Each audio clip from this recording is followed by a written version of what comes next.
A warm welcome to my talk on carcinoma of the cecum in today's online surgery clinics, which is lecture 18. Okay, carcinoma of the cecum is a very important topic for the exams, especially for year 4 and year 5, clinical as well as the theory exams.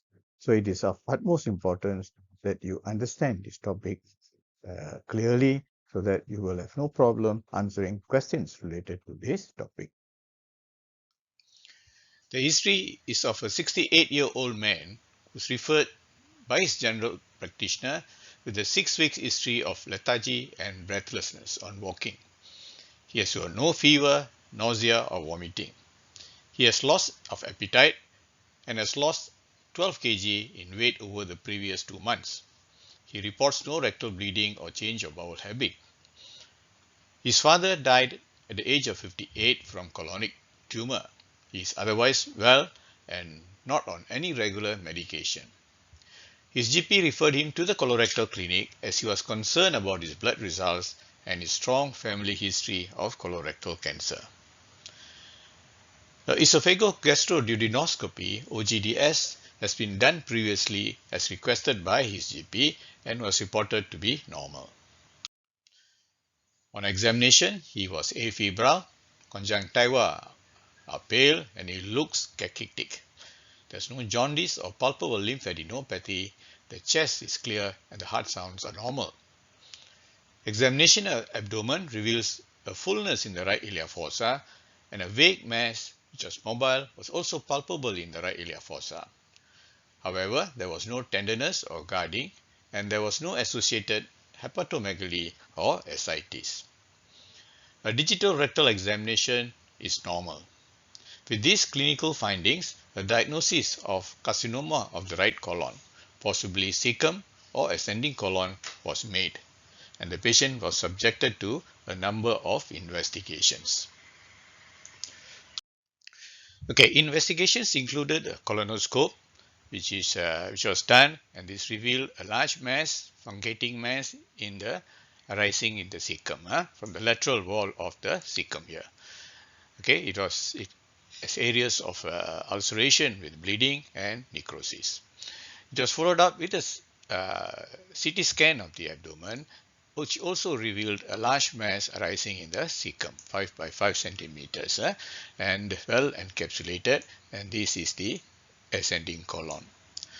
Biopsy from the mass revealed a diagnosis of adenocarcinoma of the cecum, stage T2 and 0. Okay, we now come to the lecture proper, carcinoma of the cecum. As you all know, the cecum is the terminal end of the large intestine.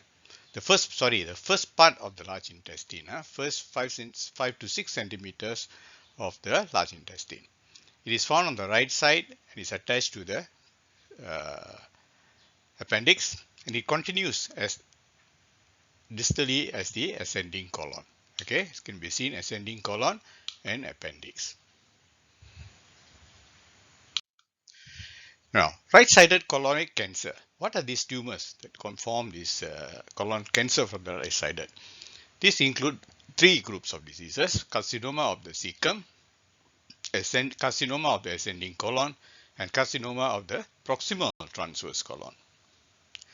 The patient usually with these tumors usually present with unexplained pain in the right ilia fossa or plus or minus general symptoms such as anemia, malaise and weakness.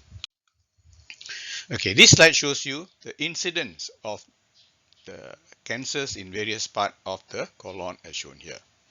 Okay, the colon itself is made up of from the ileocecal junction, ascending colon, cecum, ascending colon, hepatic flexure, transverse colon, splenic flexure, descending colon, sigmoid colon and rectum.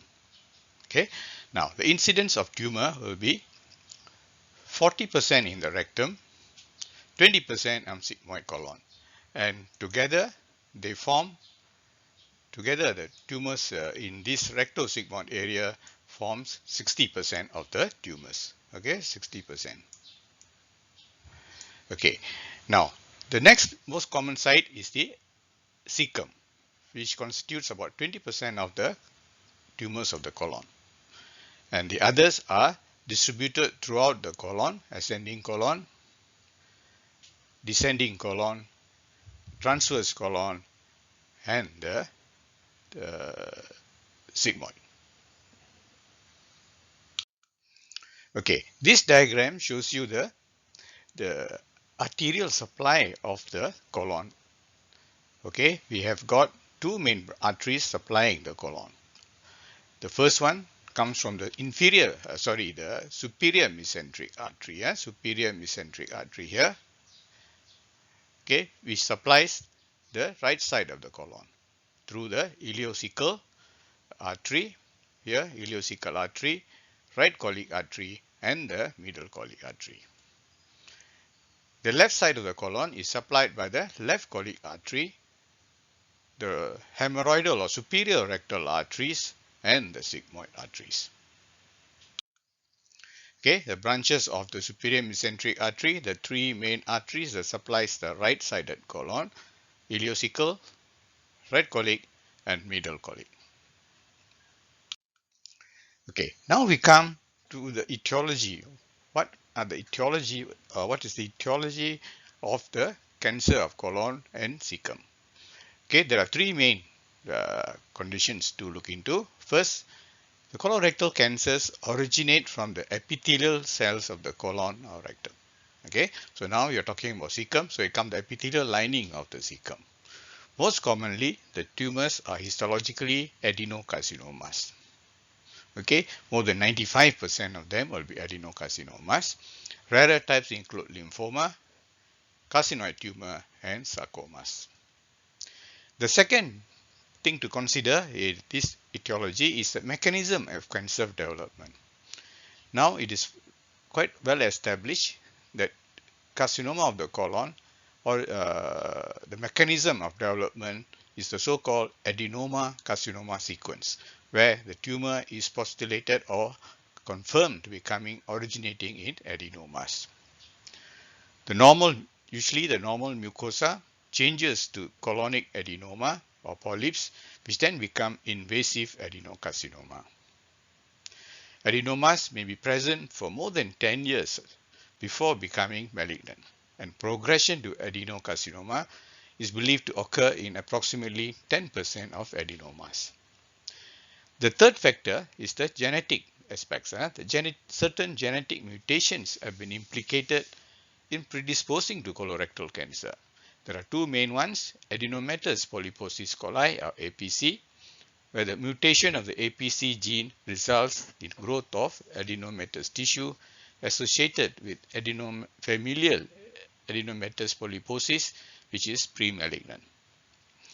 The second consideration is the hereditary non-polyposis colorectal cancer, or HNPCC, which is also known as the Lynch syndrome, where there's mutation to this genetic or genes which lead to the development of colorectal syndrome associated with Lynch syndrome. Okay, this chart, in summary, it shows you the adenoma carcinoma sequence, or the ACS. Okay, here you have a normal epithelium, and which undergoes changes to dysplastic epithelia, or early adenoma, intermediate adenoma, and late adenoma. Subsequently, it becomes malignant. As I said, this may take more than 10 years. Okay, now this adenoma sequence, or the carcinoma sequence, is actually a set of driver gene mutations, as shown here, from the various genes that are involved in the mutations and in the transformation of a normal epithelium to adenoma, and from adenoma to carcinoma. Okay, and this is basically for the more common sporadic variety of colorectal cancer. Okay, as for the risk factors for this carcinoma, there are two broad types. One is the sporadic type, where 70% of the colorectal cancer in this group develop in people with no specific risk factors, no family history, no genetic predisposition. There's no known risk factors. Okay, so this forms 70% of the patients. The remaining patients, there's potential, some form of potential risk is present, and this include increasing age, family history, genetics, inherited gene mutations, inflammatory bowel disease, low fiber diet, high processed meat intake, smoking, high alcohol intake, and obesity. Next, we come to the clinical features of sickle carcinoma. Change in bowel habit. These are the common symptoms, would be change in bowel habit. So patient has got alternating with diarrhea and constipation, or patient has the habit in the bowel, movements have changed. History of rectal bleeding, more so for the left-sided tumors. Unexplained weight loss or unintentional weight loss. Abdominal pain, especially vague aching pain in the right lower quadrant of the abdomen. Iron deficiency anemia. And classically, the clinical features vary slightly depending on the location of the cancer. In right-sided colon cancers, the cecum and the ascending colon, there may be abdominal pain in the right side, occult bleeding, mass in the right lower quadrant, anemia, and an unexplained weight loss. So these will be the usual symptoms of the right-sided colon. In left-sided colon, from the splenic flexure down to the rectum, the main symptoms are rectal bleeding. Rectal bleeding becomes a more prominent symptom, unlike right-sided colon, where the bleeding is occult. Change in bowel habit, diarrhea, constipation, tenesmus, a mass in the left iliac fossa, which can be examined on per abdominal examination or per rectal examination. So these are left-sided colon cancer signs. Okay, sickle and right-sided carcinomas present often with anemia, which is iron deficiency, and vague symptoms such as weight loss in malaise, vague abdominal pain, fecal occult blood, palpable right iliac fossa mass, and they may even present as appendicitis due to the rare occurrence of sickle tumor blocking the entrance to the appendix. Distal obstruction. Distal ileal obstruction is a complication, but it's rare. Okay.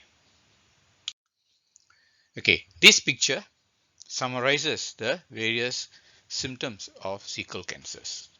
The patient is usually an elderly male or female or male, more than 60 years of age, pain in the lower abdomen, especially in the right lower quadrant, vague pain, vaguely localized. There may be a mass associated, which is usually non-tender. History of bloating and gaseous distension of the abdomen. Weight loss, unintentional weight loss or unexplained weight loss. Iron deficiency anemia due to occult blood loss from the sickle cancer. Dark tarry stools, nausea and vomiting. Now, the investigations for patients with suspected sickle carcinoma include blood tests and including hemoglobin and check for iron deficiency anemia, CEA, carcinoembryonic antigen levels is a good indicator, but it is non-specific and not so accurate. Fecal occult blood testing and fecal immunochemistry testing, FIT. X-ray abdomen may show a vague mass if it is present. Ultrasound scan of the abdomen is a very important screening test to rule out mass in the abdomen. Barium enema, which shows a typical apple core appearance with colonic cancer. Colonoscopy with biopsy and plus or minus upper GI OGDS, CT contrast CT, contrast enhanced CT abdomen and pelvis, and lastly the CT virtual colonography. Okay, CT colonography, they call known as virtual or CT colonography. In general, patients with unknown anemia, anemia of unknown cause with loss of weight, needs to rule out carcinoma of the right colon, and these patients you must do a colonoscopy. The laboratory tests which I mentioned, routine test, full blood count, looking for microcytic anemia, iron and also liver function test. And the other important thing is a tumor marker, carcinoembryonic antigen, CEA. Okay, it is not a diagnostic test, but it's because it is poor sensitivity and specificity. But it is a very important serum marker to monitor disease progression and should be considered or conducted both pre and post treatment and screening for recurrences. Now I'll show you some images or x-rays of these patients where investigations were done. This is a barium enema of the patient where it shows a stenosine Apple score. They're here, filling defect here, and their close-up will show an Apple core lesion here. Okay, this is another lesion here. It shows the Apple core carcinoma of the left-sided colon. Okay, here another one, the right side. This is the Apple core lesion here. Okay, this is the Apple core, and this is diagnostic or suggestive of colon carcinoma. Okay, a close-up of this is shown here. It's a very clear-cut lesion known as the Apple. This is the Apple core that is seen in the center of the lesion. Okay, which is due to filling defect and narrowing of the lumen of the cecum. Okay, this is a CT scan similar to the one I showed you earlier. There's a large mass in the right lower quadrant or right iliac fossa region, which is the cecal mass. This is the same picture I showed you just now, filling defect in the cecum with a suggestion of an Apple core lesion here. Okay, this is a distal cecum. This is the proximal cecum with the filling defect. Okay, this is another patient with colonoscope finding, showing you a lesion here. All right, the cecum here, multiple lesions. Actually, there's another one here, and this was shown to be on biopsy confirmed to be carcinoma of the cecum, and on CT scan done shows a well-defined or well-encapsulated mass in the right lower quadrant, and it appears to be in the cecum. Okay, these are other more colonoscopic images of cecal carcinoma. You see a polyploid lesion here. Okay, large polyploid lesion here with ulceration, bleeding, and necrosis. Then here is an ulcerative lesion here. Okay, this is an ulcerative lesion, necrotic and ulcerated. And here is the large fungating lesion occupying almost the whole of the cecum. Okay, this is a mass with ulceration and bleeding. Okay, this is the pictures, images of colonography or virtual colonoscopy, where you introduce air into the colon and then subject the patient to a CT scan. Okay, these are very good for the diagnosis of polyps, colonic polyps. This is a colon lumen, and this is a polyp here. Okay, this is a large polyp which is seen in the colon. There's another one, similar one here. All right. Now this is a virtual colonoscopy or colonographic image of a patient with a colonic lesion here, and this is the standard colonic biopsy where the colon has a mass in the rectosigmoid area, and which has been biopsied and came back as adenocarcinoma. Okay, next we come to the staging of colorectal cancer. The most important, useful or popularly used Duke's is the Duke staging of colorectal cancer. There are three of main stages. Originally there were three: A, B, and C. A is invasion but not breaching the muscularis propria, that means within the lumen of the tumor, within the mucosa. B, breaching the muscularis propria but not involving the lymph nodes. So it is confined to the within the wall of the colon. C, when the lymph nodes, adjacent lymph nodes are involved.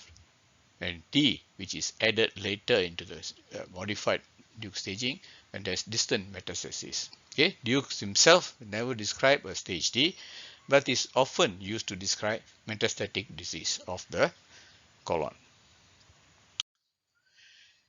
Now, nowadays, TNM classification is becoming more popular and more established, and these are the summary of the TNM classification. Okay, and this include T is the tumor stage, as you all know.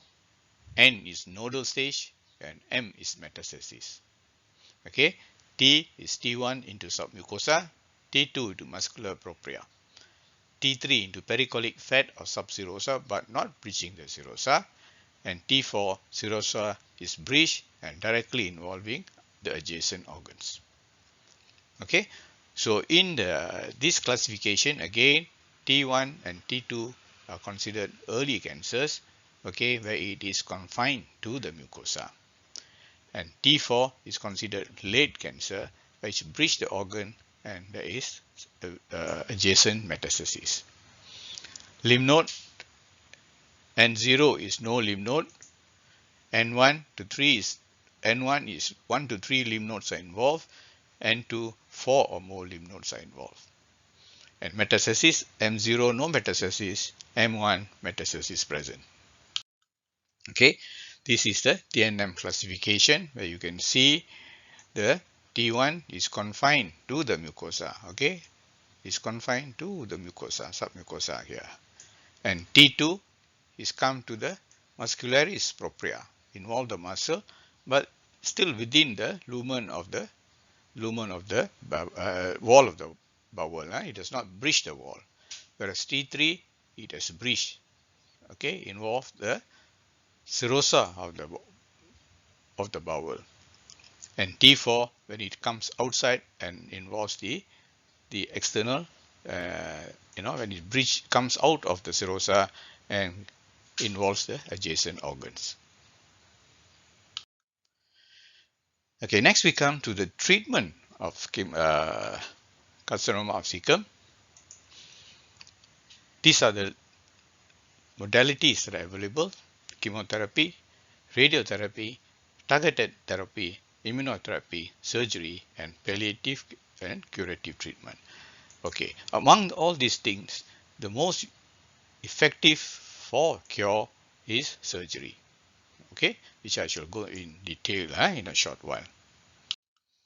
Okay, what is the surgical resection involved? Okay, the surgical resection involves right hemicolectomy and extended right hemicolectomy. So this right hemicolectomy is for cecal and ascending colon tumors. Okay, and in this procedure, the three arteries are ligated and transected. They are the ileocholic artery, the right cholic artery, and the right branch of the middle cholic artery. Okay, these are all branches of the SMA. Okay, superior mesenteric artery. Okay, in the extended right hemicolectomy, is usually reserved for tumors of the hepatic flexure and transverse colon tumors. In this, besides the three arteries which I mentioned, ileocholic, right cholic, and middle cholic, the middle cholic vessel is divided and removed with the mesenteries. Middle cholic is ligated at its root, which I will show you in a short while. Okay, this slide shows you the features of right hemicolectomy. As I said, these are usually for lesions of the cecum and ascending colon. Okay, and during this right hemicolectomy, the ileocholic artery, the right cholic artery, and the right branch of the middle cholic artery are all divided and removed, together with the right colon, which includes the terminal ileum, appendix, cecum, ascending colon, and the proximal one-third of the transverse colon. Okay, that the line of transection is here between the proximal one-third and the distal two-thirds of the transverse colon. In this operation, care must be taken to identify the right ureter, right gonadal vessels, and the duodenum. These may be very close to this line of dissection, and this must be identified and carefully preserved. Okay, this is a right hemicolectomy. Removed terminal ileum, appendix, cecum, and ascending colon until the proximal one-third of your transverse colon at the hepatic flexure. Okay, and then you bring these two loops together and do a ileocholic anastomosis as done here. Okay, here again the tumor right colon is removed and the terminal ileum is anastomosed, ileocholic anastomosis. Okay, now extended right hemicolectomy, as I said, the distal margin of resection in this case is extended to include the splenic flexure. Okay, that means you extend the distal margin further distally in the colon. Usually it is 1/3 away from the splenic flexure. Okay, the proximal 2/3 of the transverse colon are removed together, and the arteries ligated will be the ileocholic artery, right cholic artery, and the middle cholic artery at its branch, at its origin. Thereby, the right and left branches of the middle cholic artery are also occluded in this resection. And these are usually for lesions of the hepatic flexure and transverse colon. Okay, this slide shows you the difference between a right hemicolectomy and extended right hemicolectomy. Here in right hemicolectomy, the resection is portion of the distal ileum, appendix, cecum, and the ascending colon, right until the proximal third of the transverse colon. So the line of transection is at the junction between the proximal one-third and distal two-thirds of the transverse colon. And these are essentially for carcinoma of the cecum and ascending colon cancers. Whereas on extended right hemicolectomy, the line of resection is extended to the distal margin to include the transverse colon up to the distal one-third. Okay, up to the distal one-third from the splenic flexure. Okay, that means apart from the right colon that is removed, the two-thirds of the transverse colon is also removed. And these dissections are for hepatic tumors on the hepatic flexure and proximal transverse colon. Okay, this slide gives you the surgical options available for cancer of the colon depending on the site of the lesion. First, you have the right colon, which consists of the cecum and ascending colon. Lesions in these sites, you do a right hemicolectomy. Whereas lesions in the hepatic flexure, you recommend an extended right hemicolectomy. As for the transverse colon, you do a transverse colectomy or an extended right hemicolectomy. For left-sided tumors at the splenic flexure and descending colon, left hemicolectomy is the treatment of choice. Whereas for carcinoma of the sigmoid colon, sigmoidectomy or sigmoid colectomy or an anterior resection of the lesion is recommended. Okay, now we come to the prognosis of carcinoma of the cecum. And the Duke's staging system is still widely used in predicting the outcome or prognosis of the 5-year survival rate of colon cancers. Okay, for Duke's A, which is confined to beneath the muscularis propria, the 5-year survival rate is high, 90%. For B, where the tumor is extension through the muscularis propria but confined to the wall, has got 65% 5-year survival rate. For Duke C, where the regional lymph nodes are involved, the percentage of survival rate drops to 30%. And for D, with distant metastasis, it's less than 10% 5-year survival rate. So it is very important to detect the tumor at these early stages. A and B are considered early cancers where the prognosis is much better, okay, more than 60%. Whereas D and C are considered advanced disease and the prognosis is very much low, and especially the Duke's D with distant metastasis. Okay, now we come to the summary of carcinoma of the right colon, which includes carcinoma of the cecum and ascending colon. These are important features or points that must be taken home as key points. Number one, the clinical features of right-sided carcinoma are mainly anemia and loss of weight. Unlike with left colon, where there is PR bleeding and change of bowel habits. The investigations mainly involved is colonoscopy and a CT scan. Colonoscopy with biopsy and CT scan for staging.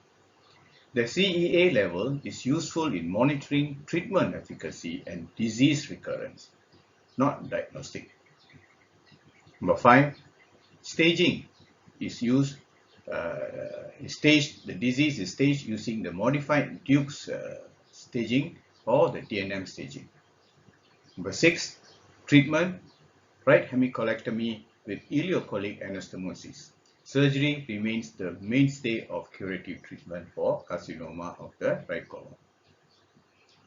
Chemotherapy, radiotherapy, and target therapy are used for patients with advanced disease. The prognosis is good if the Duke's staging is A and B, can reach as high as 90% 5-year survival rate. And the most important point to underline here is any unexplained anemia with loss of weight, especially in elderly females, always must be investigated using a colonoscopy.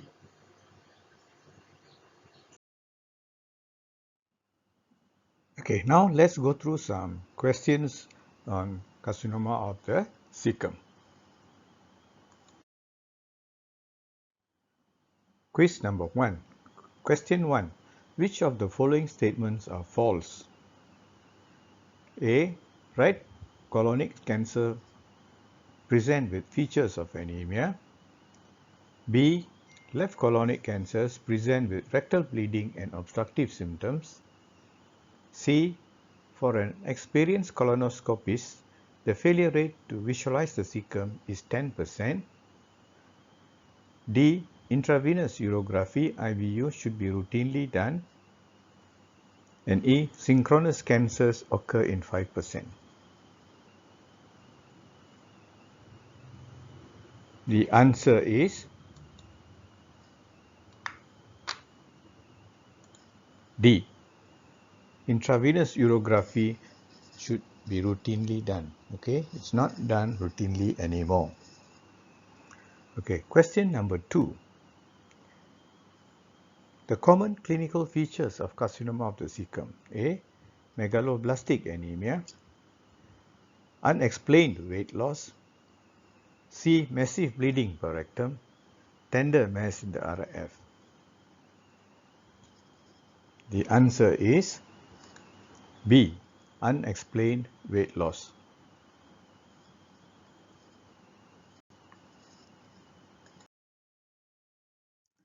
Question number 3. Complications of carcinoma of the cecum include A. Closed loop large bowel obstruction, hematemesis, spurious diarrhea, enterocutaneous fistula.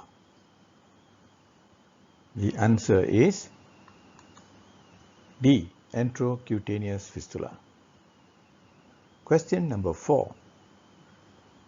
A 64-year-old woman presents with a non-tender mass in the right ilia fossa for 2 months.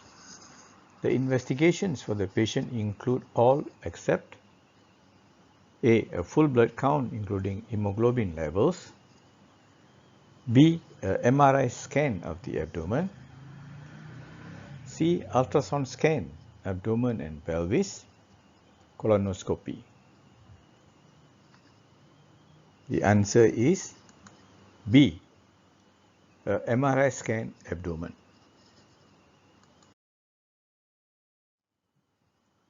Question number 5. A 68-year-old man has a well-localized tumor of the cecum. A colonoscopy done revealed it to be adenocarcinoma. The CT staging done is T2N0M0. The preferred treatment will be A. Chemotherapy, B. Right hemicolectomy with iliotransverse anastomosis, extended right hemicolectomy, and total colectomy and iliorectal anastomosis. The answer is B.